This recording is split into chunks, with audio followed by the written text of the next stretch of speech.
what we want most is a strong, vibrant, resilient, durable civil society.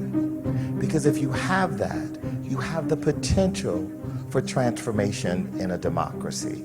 And you also have, if you have a strong civil society, the pillars that hold things together when challenges emerge, whether they are political, civic.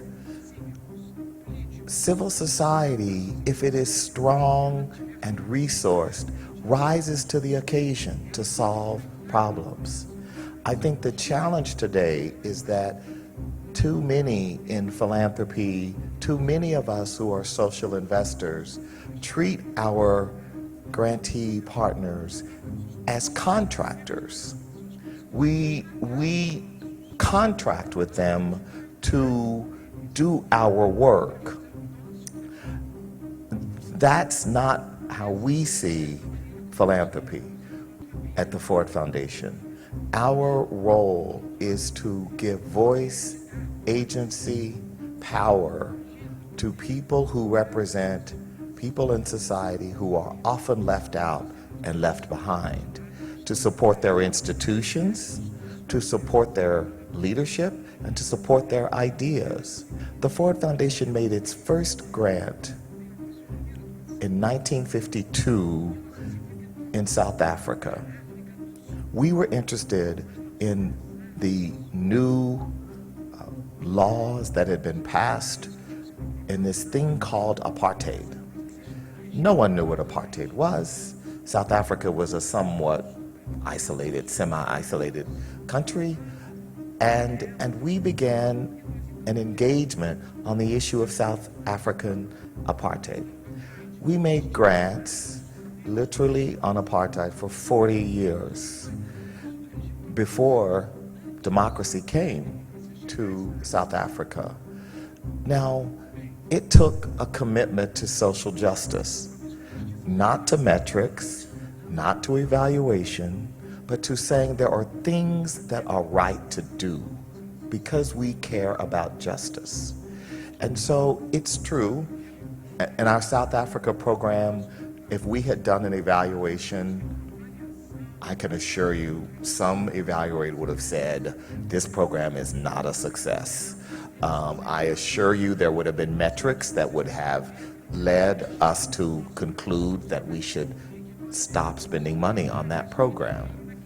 And yet we continued, and we continued because it was the right thing to do. And sometimes when you are a social justice foundation, yes, we care about metrics, and yes, we care about impact and assessment, but we also have to care about justice and fairness, and we can't always put those into quantifiable metrics.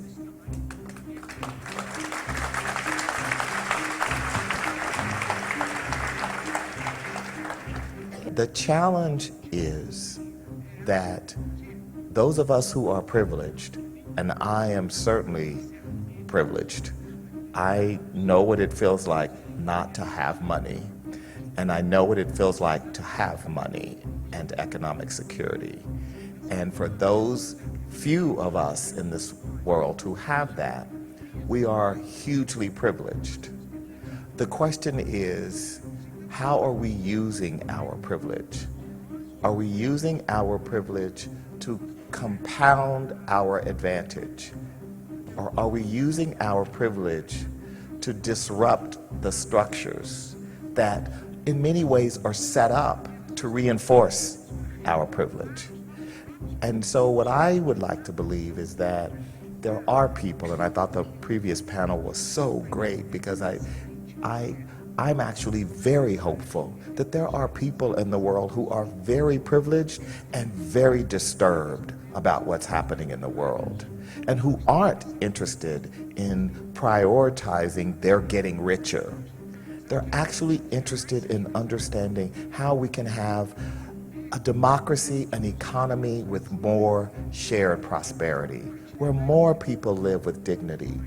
So I think that power, privilege, politics, converge in a way today that demand that we get under some of these challenges in ways that we've not engaged. And that's very hard because the system that creates privilege also tasks the privileged with fixing the system.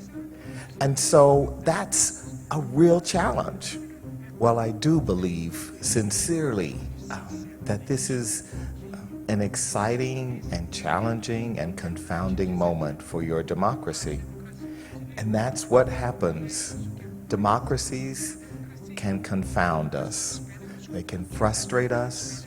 They can make us angry and disillusioned. And leaders can disappoint us. Every great democracy experiences it. And while it's painful and very difficult, Brazil will be just fine because Brazil has a great constitution. Brazil has all of the ingredients for a successful nation. The people, so long as the citizens are allowed to have their voices heard, and the democratic process recognizes that everyone has a right to their democracy, that everyone has a right to this great country's bounties, Brazil's going to be just fine.